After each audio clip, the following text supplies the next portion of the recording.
Namaku Raka. Aku baru saja pindah ke sebuah rumah lama bersama ibuku. Rumah ini dulunya milik pamanku, seorang pria pendiam yang meninggal beberapa tahun lalu dan tak pernah menikah. Setelah beliau wafat, rumah ini lama dibiarkan kosong. Saat ini, kami yang menempatinya. Saat pertama kali masuk, aku merasa rumah ini biasa saja. Tidak terlalu besar, tidak juga terlalu kecil. Dindingnya masih kokoh, jendela kayunya agak kusam, dan aroma debu sedikit menyengat seperti rumah tua pada umumnya. Kamar yang kutempati ada di lantai 2. Letaknya agak di ujung lorong dan memiliki satu jendela besar yang menghadap ke pekarangan. Ada ranjang besi lawas di pojok ruangan, sebuah lemari kayu yang masih kokoh, dan meja belajar mungil di dekat jendela. Ibuku bilang, kamar ini dulu sering dipakai pamanku bekerja. Dia suka menyendiri di sini. Aku hanya mengangguk. Rasanya tidak aneh. Banyak orang tua yang memang lebih suka sendiri.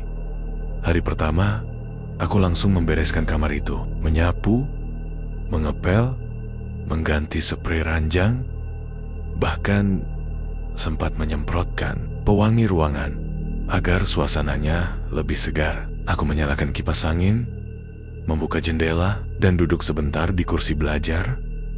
Sinar matahari masuk lembut lewat sela-sela tirai. Rasanya damai, tenang, tidak ada yang aneh, tidak ada suara-suara aneh, tidak ada bayangan misterius di pojok ruangan seperti yang biasa diceritakan di video horor. Malamnya, aku tidur cukup cepat. Mungkin karena lelah. Saat itu, waktu menunjukkan pukul 11 malam. Aku sempat menyalakan lagu lewat ponselku, lalu tidur terlentang sambil memandangi langit-langit. Tak lama kemudian, mataku mulai berat. Dan saat aku hampir terlelap, tiba-tiba terdengar suara kecil dari arah jendela. Seperti kunci jendela yang bergetar. Aku membuka mata, melihat sekeliling, tapi semuanya tampak normal. Mungkin hanya angin. Lagi pula, ini rumah tua. Kayunya mungkin sudah longgar. Pikirku saat itu begitu. Aku memejamkan mata lagi.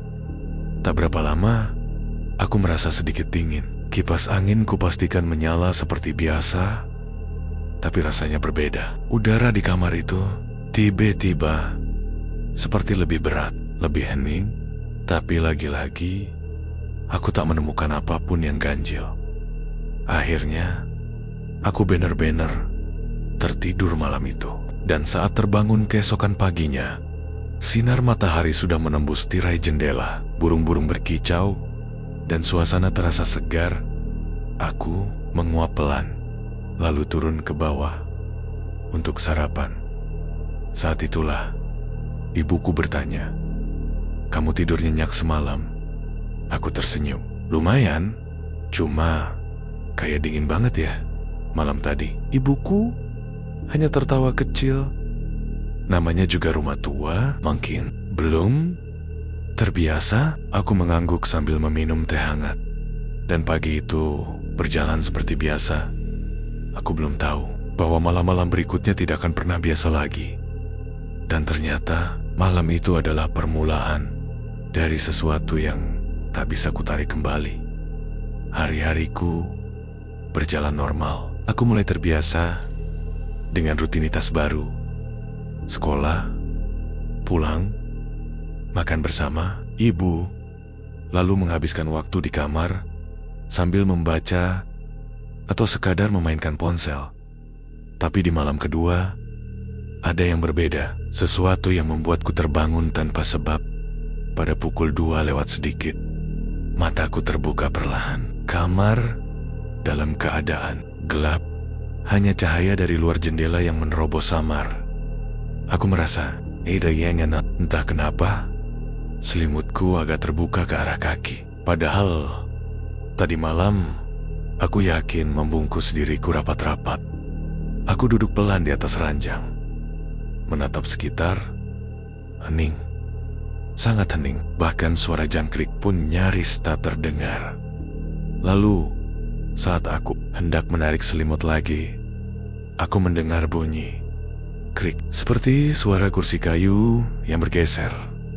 Perlahan dari arah sudut kamar, aku menoleh. Tidak ada apa-apa. Kursi belajar masih di tempatnya, tidak bergerak. Tapi aku yakin tadi mendengarnya. Aku bangkit dari tempat tidur, berjalan pelan sambil menyalakan lampu meja. Cahayanya menyebar ke seluruh ruangan. Normal, semua normal. Mungkin hanya suara dari luar, pikirku, atau mungkin dari lantai bawah. Tapi saat aku duduk kembali, aku melihat sesuatu yang membuatku sedikit merinding. Lampu meja yang aku nyalakan bergetar perlahan, seperti disentuh oleh angin. Tapi tidak ada angin, tidak ada jendela terbuka. Aku menatapnya lama, diam, lalu lampu itu mati sendiri. Suasana kembali gelap. Aku refleks menarik selimut, menutup seluruh tubuhku. Nafasku sedikit tercekat, dan jantungku mulai berdetak cepat. Aku mencoba menenangkan diri. Mungkin lampunya rusak, mungkin memang sudah tua. Tapi dalam hening yang menggantung itu, aku mendengar sesuatu. Langkah, satu langkah, pelan, lalu berhenti. Tepat di samping ranjangku. Aku menahan napas, tidak berani bergerak. Aku tidak berani membuka mata, tidak berani mengecek, hanya bisa diam. Sampai akhirnya semua kembali tenang. Tidak ada suara, tidak ada langkah, tidak ada getaran. Aku pun tertidur lagi, entah kapan, dalam rasa takut yang kutahan-tahan. Keesokan paginya, saat aku membuka mata, lampu meja sudah menyala kembali. Dan yang paling membuatku heran, selimutku terlipat rapi, seperti dilipat oleh tangan orang lain. Aku turun ke bawah, dan ibuku menyambut seperti biasa. "Tidurmu nyenyak?" tanyanya sambil tersenyum. Aku mengangguk pelan. Padahal kenyataannya tidak. Tapi aku tidak ingin membuatnya khawatir. Karena mungkin itu hanya mimpi, hanya pikiran yang terlalu lelah. Mungkin, tapi di malam ketiga, semua keraguan itu mulai runtuh. Karena seseorang tahu sesuatu akan datang lagi. Dan kali ini, aku akan melihatnya. Malam ketiga, aku memutuskan untuk tidur lebih awal.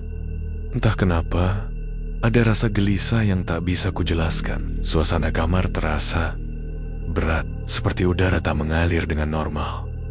Sebelum tidur, aku memeriksa kembali lampu meja. Aku bahkan mengganti bohlamnya dengan yang baru. Lalu jendela terkunci rapat. Tidak ingin ada kejadian aneh seperti malam sebelumnya. Jam menunjukkan jam 22:45. Aku memejamkan mata, tapi rasa kantuk sulit datang. Setiap detik terasa lebih lambat, seolah-olah malam ini tidak ingin cepat berlalu. Dan ketika jam menunjukkan pukul 2 dini hari, krik, krik, suara itu datang lagi. Tapi kali ini lebih jelas. Aku membuka mata, tidak langsung bergerak. Nafasku kutahan. Suara kayu bergesekan, persis seperti kursi kayu yang diseret pelan-pelan. Bukan dari lantai bawah, bukan dari luar rumah, tapi dari dalam kamar ini. Aku beranikan diri untuk menoleh. Kursi di depan meja belajar bergerak sendiri, bergeser sejengkal, lalu diam. Aku mematung, tidak percaya dengan apa yang kulihat. Mataku tidak salah, kursi itu benar-benar bergerak. Lalu suara itu datang lagi. Kali ini dari sisi kanan tempat tidur. Tuk, tuk, tuk, seperti bunyi jemari mengetuk lantai kayu. Perlahan, teratur. Aku duduk tegak. Lampu kamar menyala. Tapi entah kenapa, cahayanya terasa tidak cukup terang. Sudut kamar terlihat lebih gelap dari biasanya. Aku merasa ada yang berdiri di sana. Diam, tidak bergerak, tapi aku bisa merasakannya. Lalu, dalam hening, itu angin dingin berhembus dari arah jendela yang jelas-jelas tertutup rapat. Tirai berkibar perlahan, seolah disentuh oleh sesuatu. Aku tidak tahan lagi. Aku keluar dari kamar. berlari ke bawah. Ibuku yang terbangun langsung panik melihatku berkeringat dingin. "Ada apa?" tanyanya cemas. Aku tak langsung menjawab. Aku hanya berkata pelan, "Ada yang duduk di kursi itu, Bu." Ibuku terdiam menatapku lama. "Tidak ada siapa-siapa, Nak. Mungkin kamu mimpi." Tapi aku tahu, aku tidak mimpi. Karena pagi harinya, saat aku naik kembali ke kamar, aku mendapati kursi di depan meja berpindah posisi. Dan yang membuatku semakin yakin, ada bekas cap tangan samar di atas permukaan mejaku.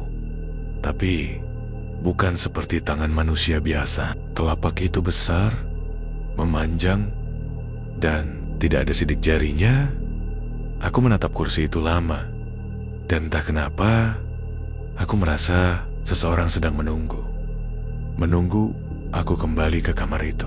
Menunggu aku tidur, agar ia bisa duduk di ujung ranjangku.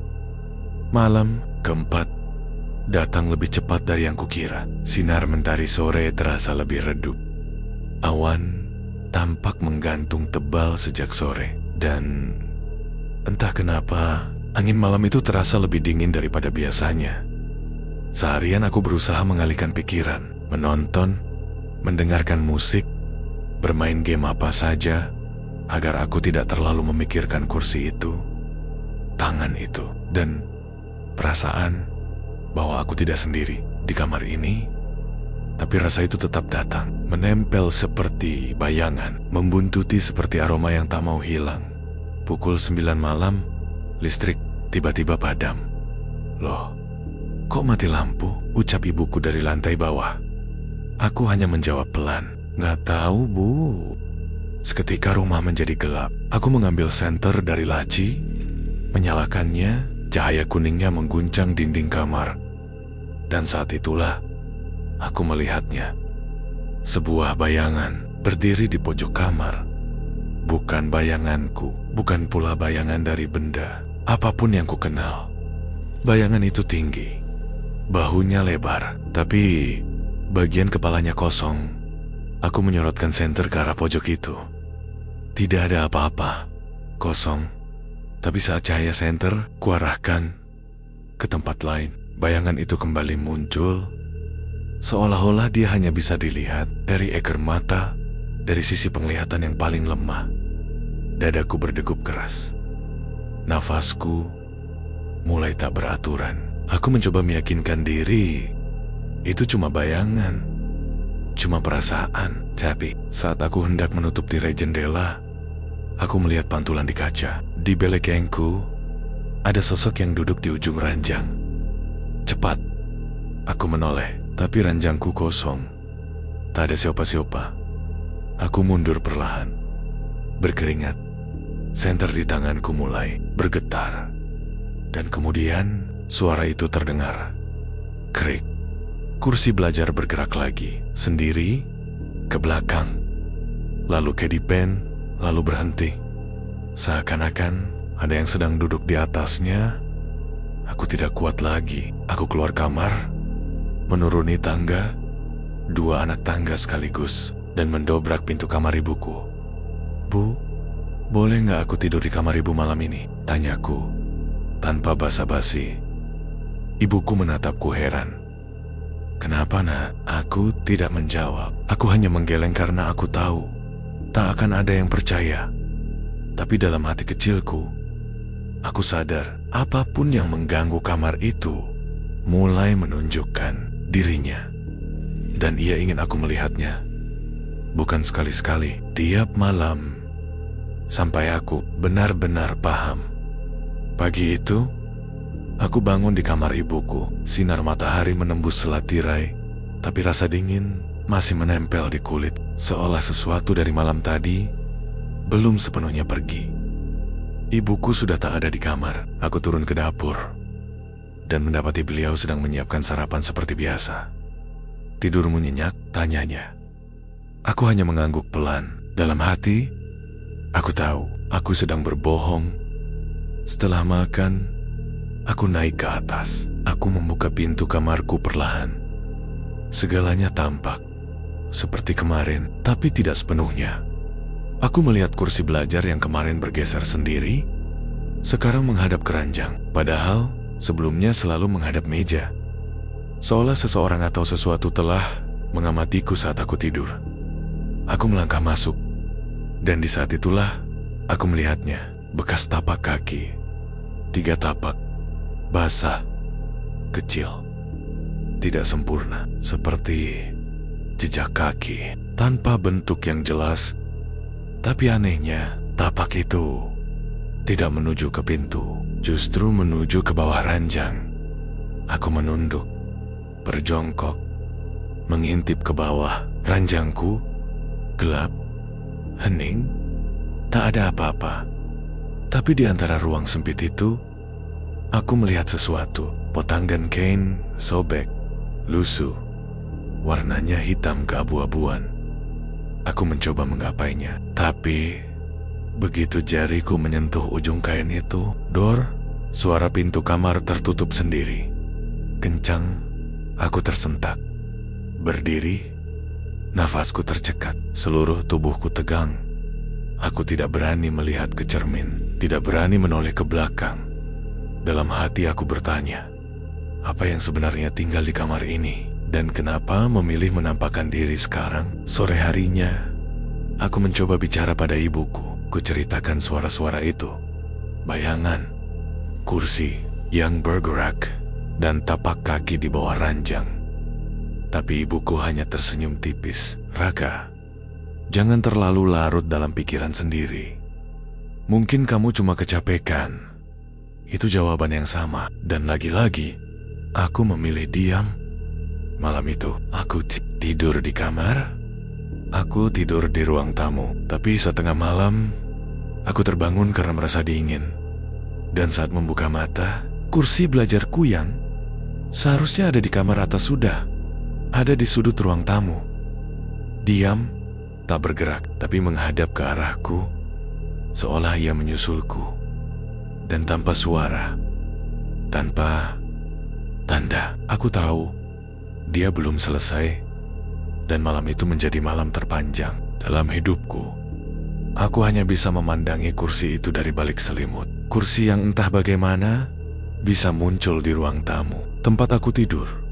Karena ingin menghindari gangguan di kamar, tapi ternyata gangguan itu tak terikat pada ruang. Ia mengikuti.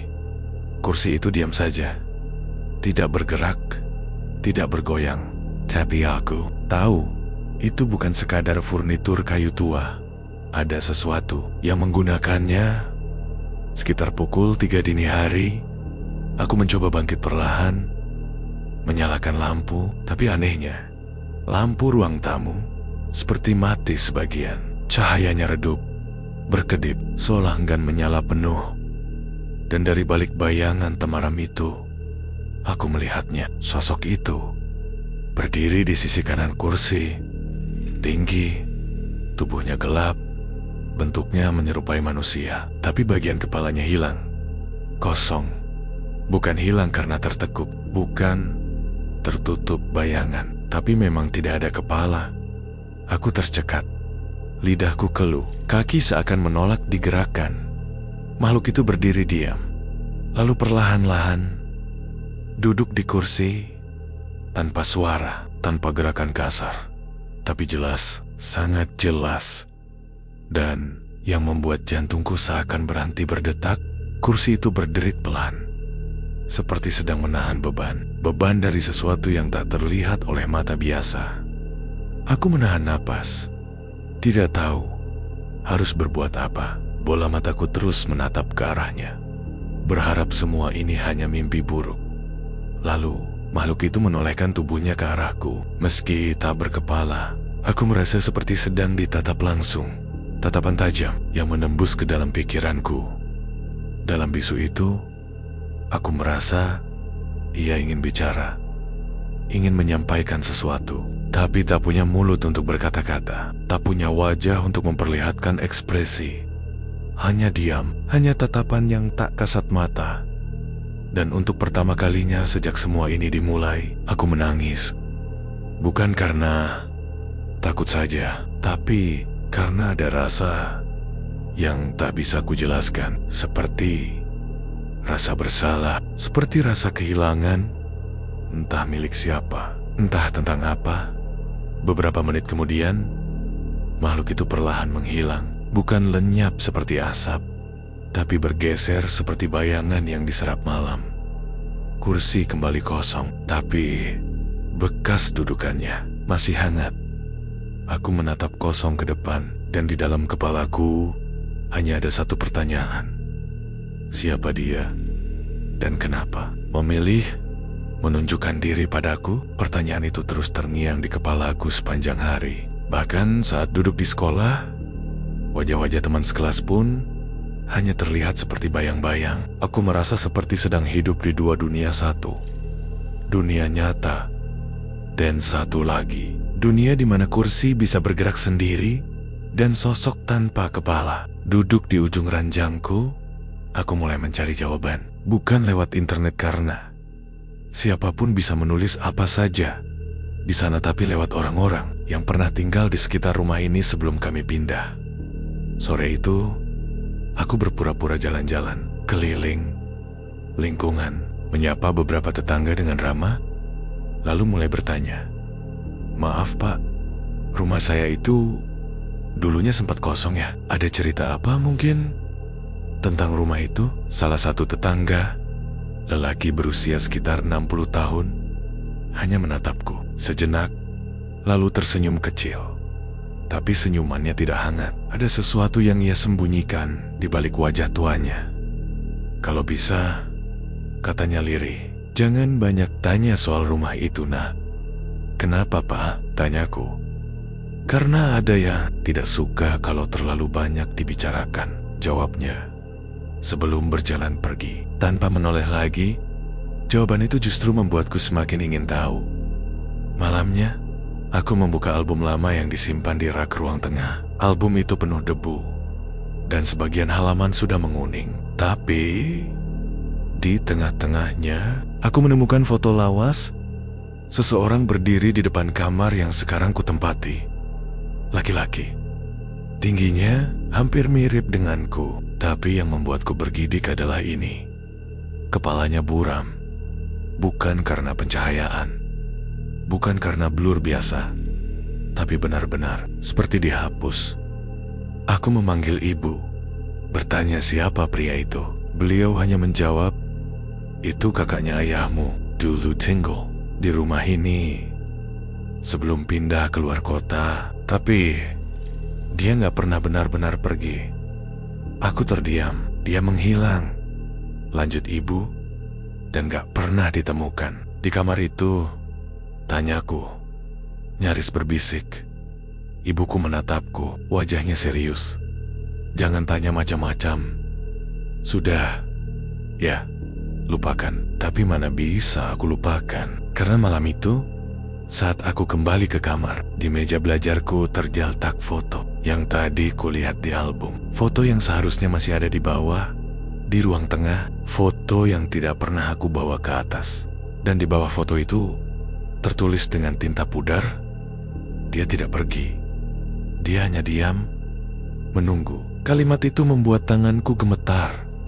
Foto itu bagaimana bisa sampai di meja belajarku? Padahal aku jelas-jelas meninggalkannya di ruang tengah. Tak seorang pun membawanya ke atas. Kamar itu terasa semakin dingin, tak karena cuaca, tapi karena rasa yang tak bisa dijelaskan. Seperti sedang diawasi, dipantau oleh sesuatu yang tak terlihat tapi nyata. Aku mencoba menenangkan diri, menarik napas panjang, dan menatap langit-langit. Dan saat itulah mataku terpaku pada satu titik, sebuah panel kayu kecil yang menggantung di tengah plafon. Pintu loteng sejak awal. Aku tak pernah memperhatikan itu. Letaknya nyaris tak terlihat jika tidak benar-benar mendongak. Dan malam itu, aku merasa seperti sedang dipanggil. Aku mengambil kursi, naik perlahan, dan membuka panel itu. Suara engselnya serak, seperti jarang disentuh selama bertahun-tahun. Aroma debu dan kayu tua langsung menyergap begitu lubangnya terbuka. Dengan senter kecil, aku mengintip ke dalam. Gelap, sangat gelap. Tapi ada sesuatu di pojokan, sebuah kotak kayu berukuran sedang, berdebu, dan terkunci. Aku menggapainya menyorongnya, hati-hati, dan meletakkannya di lantai kamar. Tak ada gembok, hanya kaitan besi karatan yang mudah dibuka. Perlahan, aku buka penutup kotak itu. Di dalamnya, ada tumpukan kertas tua, satu buku harian, dan sebuah amplop lusuh. Aku membuka buku harian itu, tulisan tangannya rapi, tapi semakin lama makin tak beraturan, seperti ditulis dalam ketakutan. Di salah satu halaman, tertulis, "Aku tahu dia masih di sini, duduk, menunggu. Dia tak bicara, tapi aku tahu maksudnya." Aku salah. Kata "aku salah" ditulis berulang kali, seperti seseorang yang menyesali sesuatu yang tak bisa diperbaiki. Aku membuka amplop terakhir. Di dalamnya ada sebuah foto yang sama lelaki tanpa kepala, tapi kali ini di belakangnya tertulis nama lengkap dan tanggal kematian. Masalahnya, tanggal itu 2 tahun sebelum ia menghilang. Aku langsung menutup kotak itu. Jantungku berdegup tak beraturan, nafasku terengah. Dan saat aku mendongak ke arah loteng yang masih terbuka, ada 2 telapak kaki tergantung, mengayun pelan, tanpa tubuh. Tepat di atas kursi yang tadi kupakai untuk memanjat. Aku mundur, terjatuh. Senterku terlempar. Ketika aku kembali menyorotkan cahaya ke atas, tidak ada siapa-siapa. Kosong. Tapi aku tahu, sejak membuka loteng itu, aku telah membangunkan sesuatu yang seharusnya tetap tertidur. Dan malam itu, untuk pertama kalinya, aku berdoa agar semua ini hanya mimpi. Tapi jauh di dalam hati, aku sadar aku baru saja membuka pintu yang tak akan pernah bisa kututup kembali. Dan sejak malam itu, semuanya berubah.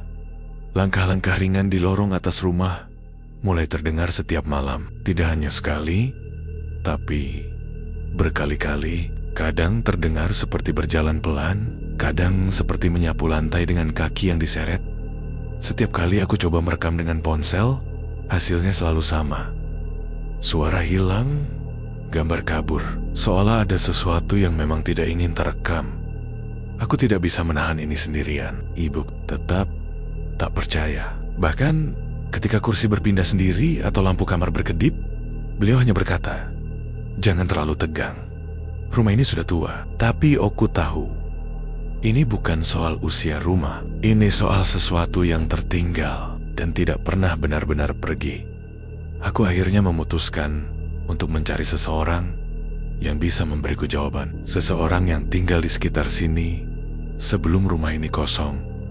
Setelah bertanya-tanya, aku diarahkan pada seorang wanita tua yang tinggal tak jauh dari ujung gang. Konon, beliau dulunya sering membantu keluarga besar di rumah ini.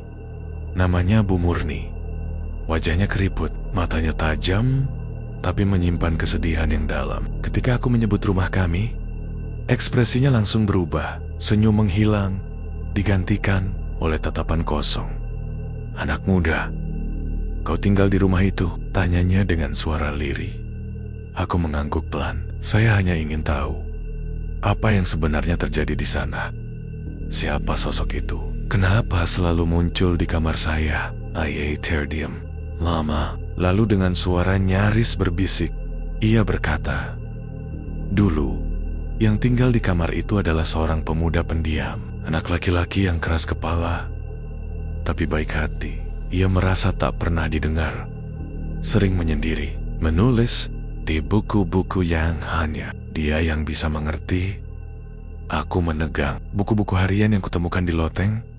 Suatu malam, dia keluar dari rumah dan tidak pernah kembali. Tapi orang-orang bilang dia tak pernah benar-benar pergi. Jiwanya tetap di sana, duduk, diam, menunggu seseorang yang mau mendengar apa yang dulu tak sempat ia sampaikan. Aku berbisik, "Tapi kenapa saya? Saya bahkan tak pernah mengenalnya." Bu Murni menatapku tajam. karena kau tinggal di kamarnya, karena kau melihatnya, dan karena dia merasa kau mirip dengannya. Sama-sama menyimpan sesuatu yang tak pernah kau ucapkan. Jantungku berdegup kencang. Aku merasa seperti ditelanjangi oleh kata-katanya. Dia tidak marah, lanjut Bu Murni. Tapi dia kesepian. Dia hanya ingin satu hal. Apa? Tanyaku pelan. Didengar, kata itu terus menggema di pikiranku. Bukan sekadar pesan, tapi permintaan terakhir dari seseorang yang tak pernah selesai bercerita. Malam itu, aku memutuskan sesuatu yang tak pernah berani kulakukan sebelumnya. Aku akan mencoba bicara dengannya, bukan untuk menantang, bukan untuk mengusir, tapi untuk mendengar, untuk memenuhi permintaan yang tak pernah ia dapatkan saat masih hidup. Aku menyiapkan kamar sebersih mungkin, menyingkirkan kursi ke tengah ruangan, membiarkannya kosong, lalu duduk di lantai, menatap lurus ke arah kursi itu. Lampu sengaja kuredupkan, hanya satu lilin kecil yang menyala di pojok meja. Dan untuk pertama kalinya, aku berkata, "Kalau kau masih di sini, aku mendengarkan." Awalnya, hening. Tak ada suara, tak ada gerakan. Hanya denyut jantungku yang makin kencang tapi perlahan. Angin berhembus lewat sela jendela yang tertutup rapat. Cahaya lilin bergoyang pelan, dan kursi itu mulai bergerak sedikit. Satu kali, lalu diam. Aku menelan ludah. Mau cerita apa? Aku nggak akan lari. Aku nggak akan tutup mata, hening lagi. Tapi kemudian, buku harian yang dulu kutemukan di loteng tiba-tiba terjatuh dari rak, terbuka di halaman yang tidak pernah kubaca sebelumnya. Aku mendekat, membacanya pelan. Mereka bilang aku gila, tapi aku hanya ingin didengar. Aku tidak butuh belas kasihan, hanya ingin ada yang percaya bahwa aku masih ada. Tiba-tiba, lampu lilin padam sendiri. Kamar menjadi gelap total. Tapi kali ini, aku tidak menjerit. Aku tetap diam, duduk, mendengarkan. Dan saat itulah, aku mendengarnya. Suara napas, pelan, berat, tapi sangat dekat. Lalu sebuah bisikan, nyaris seperti desir angin. Terima kasih, dan sesuatu yang tak terlihat berjalan melewatiku. Langkahnya ringan, tidak menakutkan, lebih seperti seseorang yang akhirnya bisa pergi. Aku menyalakan lampu. Kamar kembali terang, tapi kursi yang tadi ada di tengah ruangan sekarang menghadap jendela. Dan di dinding, entah dari mana, ada tulisan samar. Kau mendengarku, itu cukup. Aku menatap kursi itu lama. Dan on talk, pertama kalinya setelah bermalam-malam diselimuti rasa takut. Aku tersenyum, tapi jauh di lubuk hatiku, aku tahu perjalananku belum selesai. Karena di balik pintu rumah ini masih ada suara-suara lain yang menunggu untuk didengar. Kupikir semuanya telah selesai. Kupikir setelah mendengar bisikan itu, setelah mengizinkan dia bercerita dan pergi, aku akan bisa tidur nyenyak, kembali menjalani hari-hari seperti biasa. Tapi aku salah, karena malam berikutnya gangguan tidak berhenti. Malah semakin aneh. Bukan sosok tak berkepala lagi, bukan kursi yang bergerak sendiri, tapi kini ada suara lain, lebih dari satu. Suara tangisan, tapi bukan tangisan sedih, tangisan lirih bercampur tawa kecil, seperti anak-anak yang sedang bermain di dalam rumah. Di tengah malam, tangisan itu terdengar dari arah yang sama, belakang lemari tua di kamar bawah. Lemari yang tidak pernah dibuka, bahkan oleh ibuku. Katanya, itu milik pemilik rumah terdahulu, dan kuncinya hilang. Malam itu, aku memberanikan diri mendekatinya. Tangisan itu masih terdengar, kadang pelan, kadang seperti berbisik-bisik satu sama lain. Aku menempelkan telinga ke permukaan lemari. dan jantungku seperti berhenti berdetak saat aku mendengar satu suara berkata, sangat pelan hampir seperti gumaman. Dia sudah pergi. Sekarang giliran kita. Aku langsung mundur. Lemari itu diam, tapi udara di sekitarnya seperti berubah, lebih dingin, lebih padat. Keesokan paginya, aku coba bertanya pada ibuku tentang lemari itu, tapi beliau hanya menjawab, "Jangan ganggu."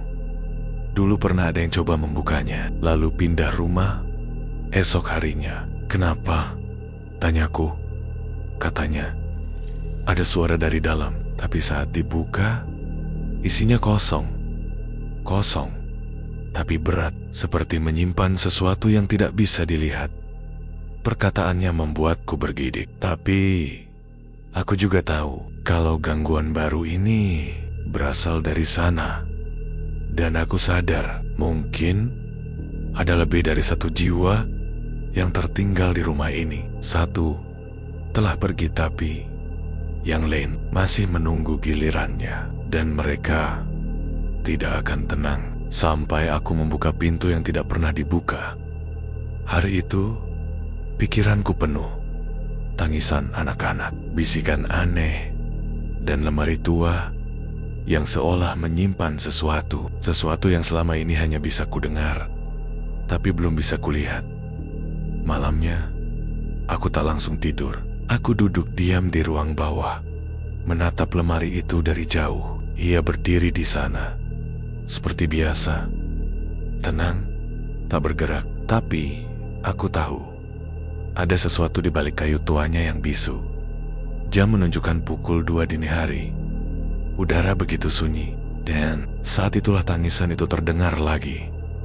Tapi kali ini lebih jelas, seperti berada tepat di belakang pintu lemari. Ada yang memanggil, lirih, putus asa, tolong. Aku langsung berdiri. Langkah kakiku pelan tapi berat, seolah ruangan itu menolak kedatanganku. Tapi rasa penasaran lebih kuat dari rasa takut. Aku mencoba menarik pegangan pintu lemari, terkunci. Lalu aku menyadari lubang kuncinya terbuka. Anehnya, kuncinya tergeletak di lantai. Padahal ini, kami mengira kuncinya hilang. Tangan kiriku gemetar saat meraihnya. Kuncinya tua, dingin, dan berat. Kupasang pelan, diputar ke kanan. Klik, pintu lemari berderit pelan saat terbuka. Dan di dalamnya benar-benar kosong. Tidak ada apa-apa. Tidak ada boneka tua, tidak ada pakaian, tidak ada rak. Hanya ruang kosong berlapis kayu. Tapi kemudian sinar senterku menangkap sesuatu di lantai lemari. Coretan, tulisan yang tergores dengan ujung benda tajam, melingkar, tak beraturan, tapi terbaca. Kami dikunci di sini, bukan untuk dilupakan, tapi agar tidak keluar. Jantungku berdetak makin cepat, dan saat aku hendak menutup kembali lemari itu, suara tawa kecil terdengar dari balik punggungku. Aku menoleh cepat. Tak ada siapa-siapa, tapi ketika aku melihat kembali ke dalam lemari, ada boneka kecil yang tadi belum ada. Boneka kayu, lusuh, senyum menganga, dan matanya hanya lubang kosong. Tiba-tiba lampu ruang bawah mati, dan dalam gelap itu aku mendengar suara kecil. Sekarang giliranku. Suara itu terdengar pelan, hampir seperti gumaman anak kecil, tapi nadanya bukan seperti anak-anak biasa. Bukan suara yang minta dibantu, tetapi suara yang sudah terlalu lama terkunci dan sekarang ingin bermain. Aku mundur perlahan. Boneka kecil itu masih ada di dalam lemari, tapi kini matanya menyala merah redup. Entah kenapa, tak ada sumber cahaya, tak ada listrik, tapi tatapannya seolah hidup dan menatapku. Tiba-tiba, pintu lemari tertutup sendiri dengan keras, dan saat aku berbalik, ruang bawah rumahku sudah bukan seperti biasanya. Lampu-lampu padam, sinar dari luar tak bisa menembus jendela. Seluruh ruangan terasa seperti diselubungi malam yang lebih gelap dari hitam. Dan kemudian, aku mendengar suara-suara langkah kecil berlari, berputar, tertawa, bukan satu, tapi banyak, seperti sekelompok anak kecil yang bermain kejar-kejaran di dalam rumahku. Tapi tidak ada satupun yang bisa kulihat, hanya suara, hanya hawa, dan tatapan. Aku mencoba menyalakan senter di ponsel, tapi tak berfungsi. Layarnya berkedip, lalu mati. Dan dalam gelap itu, ada sesuatu yang berbisik di dekat telingaku. Kamu yang membuka, kamu yang harus temani kami. Aku berlari ke arah tangga, ingin naik ke atas, tapi langkah kakiku terhenti saat melihat sesuatu duduk di anak tangga keempat. Sebuah bayangan kecil seperti tubuh anak-anak, tapi tak punya wajah, hanya rongga hitam dan senyum melengkung lebar. Terlalu lebar, bayangan itu diam, tapi kemudian menepuk pelan lantai di sampingnya.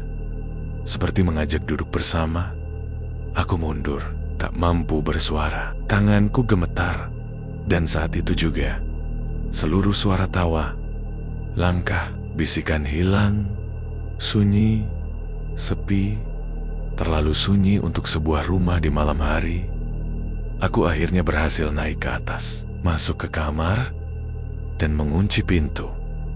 Tapi baru saja aku menyalakan lampu, kursi belajar itu sudah kembali menghadap ke arahku, dan di atas dudukannya, boneka kayu itu tersenyum, menatap, menunggu. Aku sadar satu hal. Apapun yang tadi kubebaskan, sekarang tinggal bersamaku. Dan dia tidak akan pergi sampai sesuatu terjadi.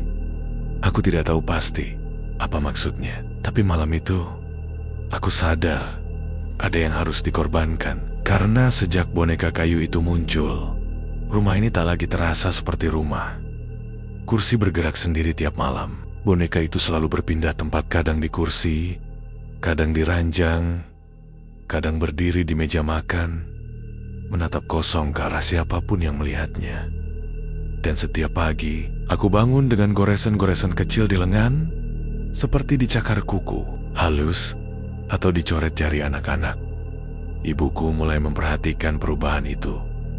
Wajahku yang pucat, caraku bicara yang pelan. Tapi setiap kali aku ingin bicara, sesuatu menahanku, seolah ada kekuatan yang tak ingin rahasia ini terbongkar.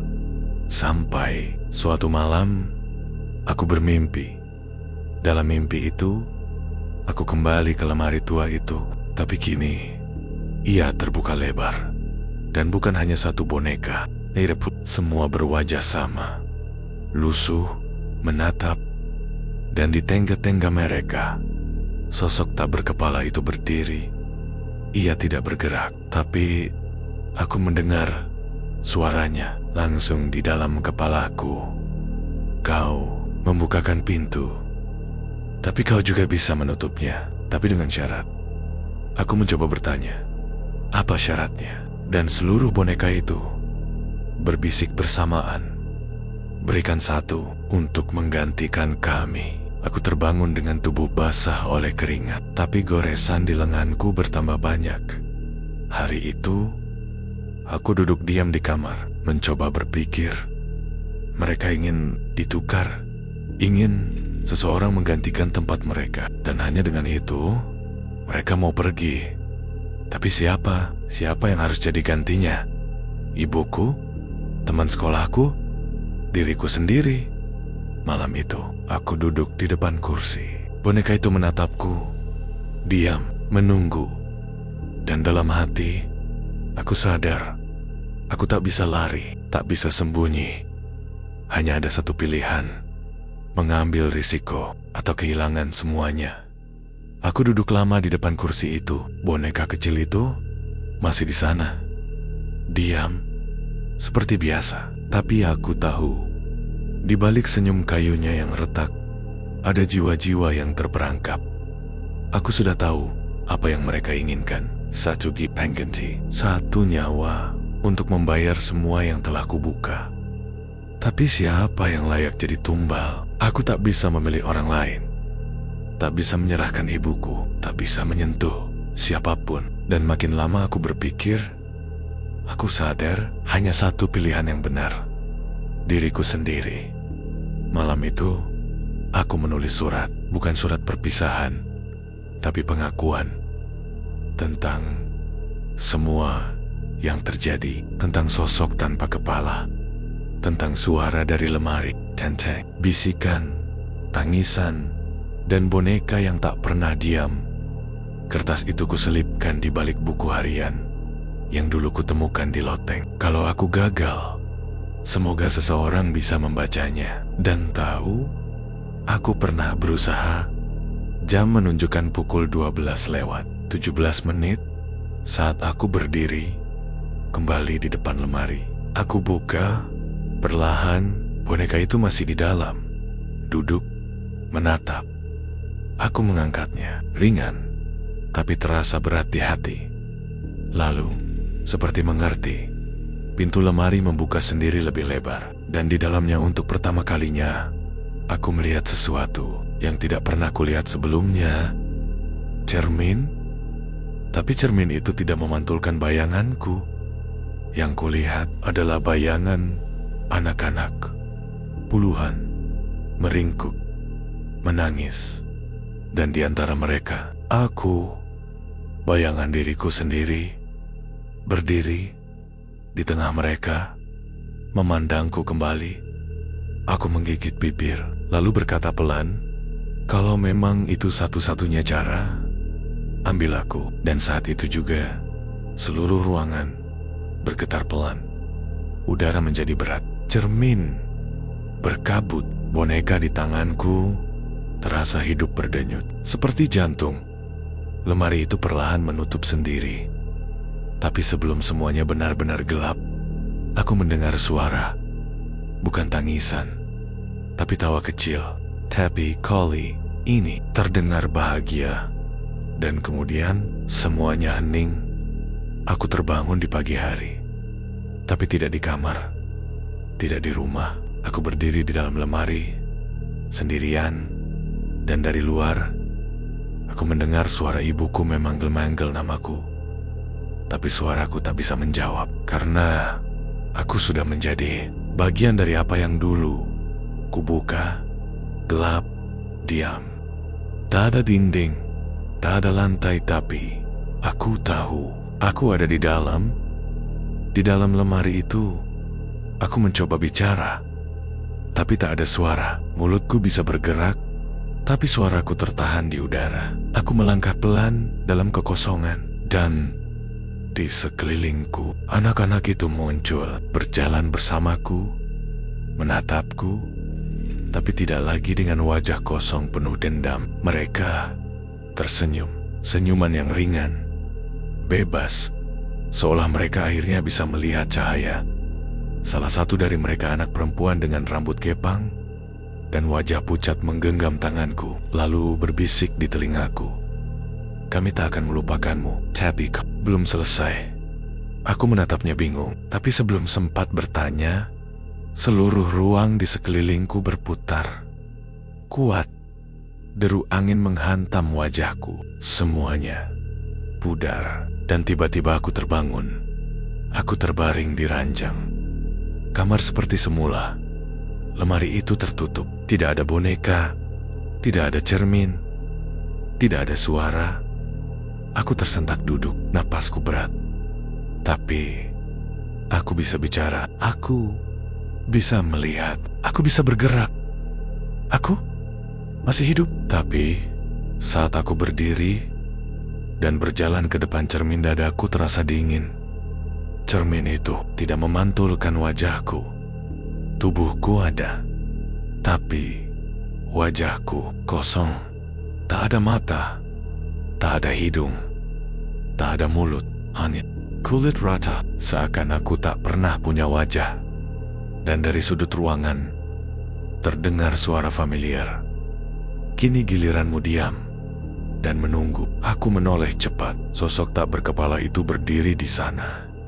Tenang, tidak mengancam, hanya memandang dengan cara yang hanya bisa dirasakan, bukan dilihat.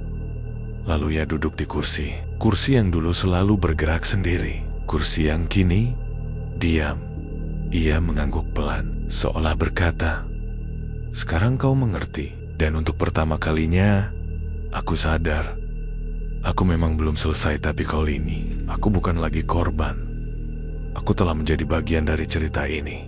Penjaga baru, pendengar baru, sampai seseorang berikutnya membuka pintu itu lagi.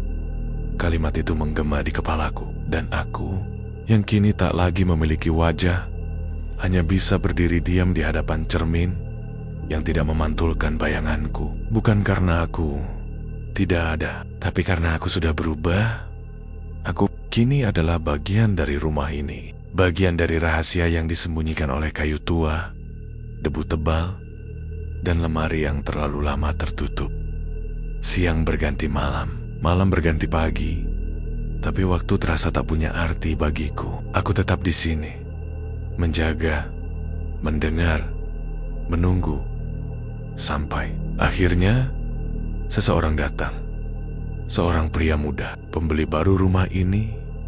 Wajahnya cerah, langkahnya ringan, tapi aku tahu dalam dirinya ada kekosongan yang sangat akrab. Seperti diriku dulu, ia menempati kamar atas, tempat aku dulu tidur. Ia mulai merasa ada yang aneh. Kursi bergerak, suara langkah kecil, bisikan dari lemari, persis seperti yang pernah kualami. Dan malam itu, ia berdiri di depan lemari. Kunci yang dulu ku kembalikan ke lantai kini berada di tengah. Ia siap membuka pintu itu. Aku berdiri tak jauh darinya, dalam bentuk yang ia tak bisa lihat. Tapi ia menggigil. Ia tahu ada yang mengawasinya. Aku bisa saja diam, membiarkan semuanya berulang, membiarkan dia mengalami semua yang pernah kualami, membiarkan siklus ini terus hidup. Tapi tidak malam ini, tidak lagi. Aku mendekat, dan untuk pertama kalinya aku bicara. Suara itu keluar, entah dari mana, tapi menggetarkan ruangan. Jangan buka. Tidak semua suara perlu didengar, tidak semua cerita perlu diulang. Pria itu mundur, wajahnya pucat, kuncinya terjatuh.